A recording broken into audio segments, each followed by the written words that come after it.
So, ayan, atin ang sisimulan siyang i-bake mga lalabs.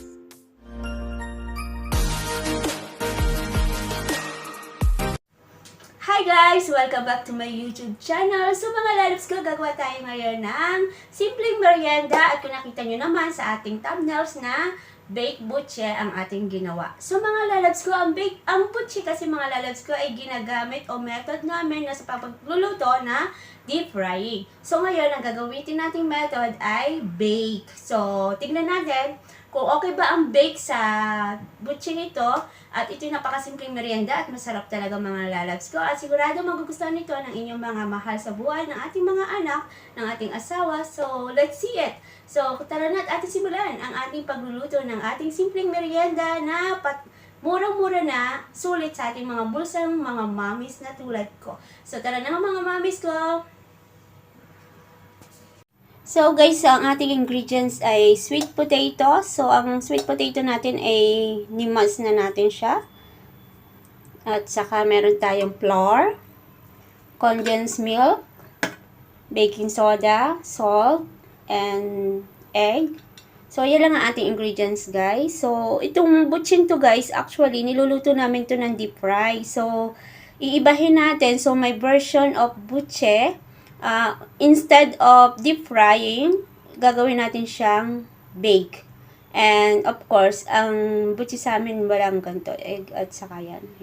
So, my new, what is that? So, yun na nga guys, bali, may experiment. Tignan natin kung anong lalabasan, ha, mga lalabs ko. So, tara na at ating simulan ang ating simpleng merienda.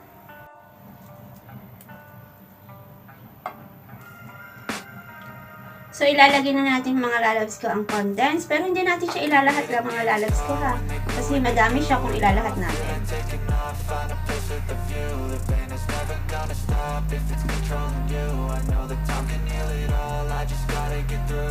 So, ganyan lang siya mga lalabs ko.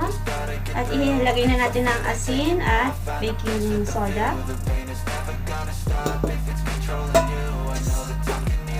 Ayan.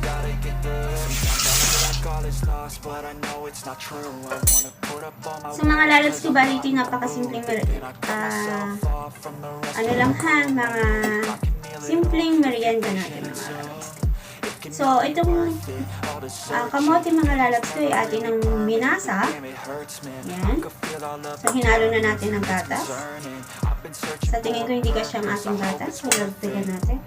This society is really trying me. Ain't no hide and seek, I hide to be far from anxiety. I need my bahala na kayo magsukat mga lalabs kung gaano katamis ang gusto nyo sa inyong butche, ha? So ito yung ating ibibake. Every surface, it makes me nervous. It's the world honestly burning, that's all I'm learning. Hope that we can make a turn and start reversing. All our minds, we put the work in, we got some work, man.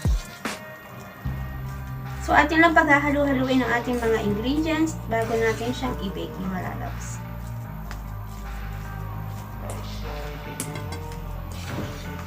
I can hear the demons call when they do what they do. And now I feel like taking off, find a place with a view. The pain is never gonna stop if it's controlling you. I know that you can heal it all. So, kaya mga lalabs ko, nilagyan natin siya ng asin. Dahil para hindi siya nakakaumay mga lalabs ko. Dahil ang asin mga lalabs ko ay nakakatulong siya na magkontra ng sobrang tamis mga lalabs ko para ang ating pagkain ay hindi siya madaling pagsawaan. So ating ilagay ang ating gato.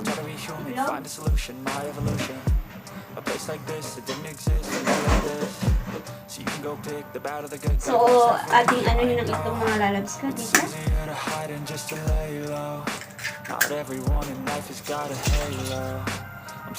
So ito na rin ang gamitin natin mga lalabs sa pambate. So mga lalabs ko ha, ito inanuhan ko lang ng itlog kasi gusto ko siyang i-bake. So ang butchi kasi wala siyang itlog mga lalabs. So ito ay hindi pagtitipid ng recipe or eksperimento lang natin. So tingnan natin ang resulta. So pag okay siya mga lalabs ko, uulit-ulitin natin itong gawin na. kung ano mga pwede natin gawin sa kamote.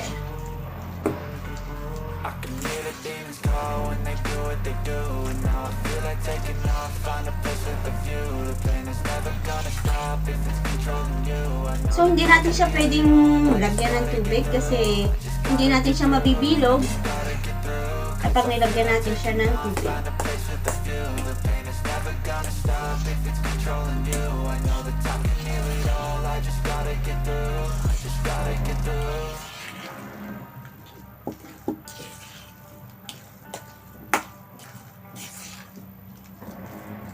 Ating tikman.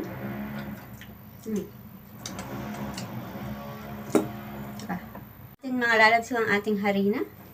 So, gaganyanin lang natin siya, mga lalabs. Mix together. Lahat lang ng ingredients pagsasama-samahin lang natin, mga lalabs ko. Dahil gagamitin natin itong pang bilog. Itong harina. Kailangan siyang mabibilog natin ganyan.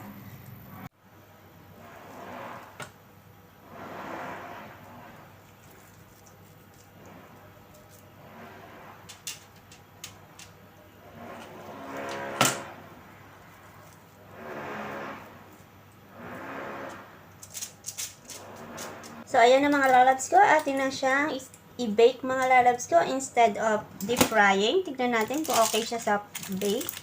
Dahil mas okay siya mga lalabs ko kung fried. At nagba-brown siya. So, ngayon, tignan natin pag-bake ang ating method. Kung magba-brown siya at yung... So, ayan. Atin ang sisimulan siyang i-bake mga lalabs. So, ayan na mga lalabs ko ang ating baked puche. Ayan, mga lalabs ko. So, ating ito-try. Ayan. So, para lang siyang cookies or what? So, ayan. Pakita ko sa inyo mga lalabs ko. So, para siyang ano, butchi na nga din, kaya lang ano siya, parang kopya style. So, yan mga lalabs ko, ang ating butchi, baked butchi mga lalabs. So, ang kagandahan nito mga lalabs ko ay wala siyang oil, hindi siya oily, diba? So, I think it's better bake mo na lang siya para healthy, not oily, right mga lalabs? Ayan, sarap. So mga lalabs ko, eto na ang ating baked butche. So mga lalabs ko, ating i-try kung okay ba ang timplado natin at kung okay ba yung pagkakagawa natin. So para siyang hopya mga lalabs ko. So hatiin natin. Like this. Ayan, mainit pa siya mga lalabs. So butchi na nga siya mga lalabs, ganyan. Diba? So, let's try kung okay ang ating butche, mga lalabs.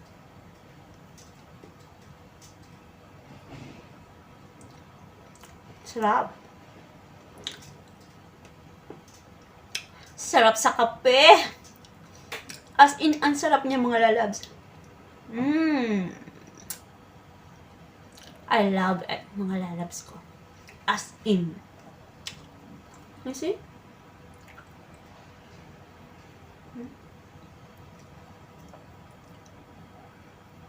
Sarap niya mga lalabs. Yummy.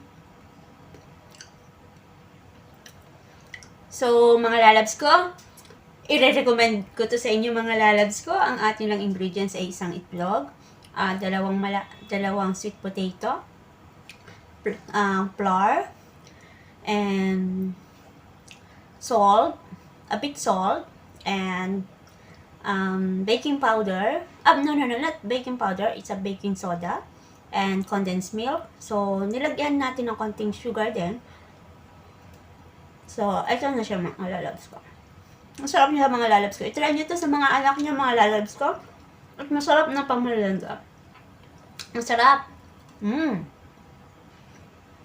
Yummy!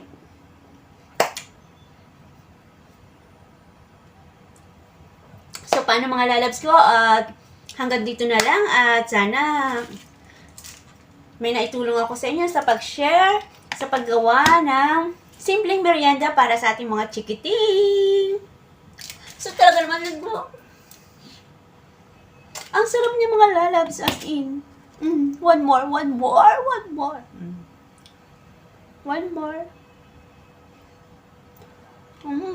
Marami. So, hanggang dito na lang mga lalabs ko. At doon pa sa mga hindi nakapag-subscribe dyan sa aking YouTube channel, please don't forget to subscribe, like, and share na rin mga lalabs ko. At see you next time. See you next on my next vlog. I love you all mga lalabs ko. God bless everyone. Spread the love. And always be humble. Bye-bye.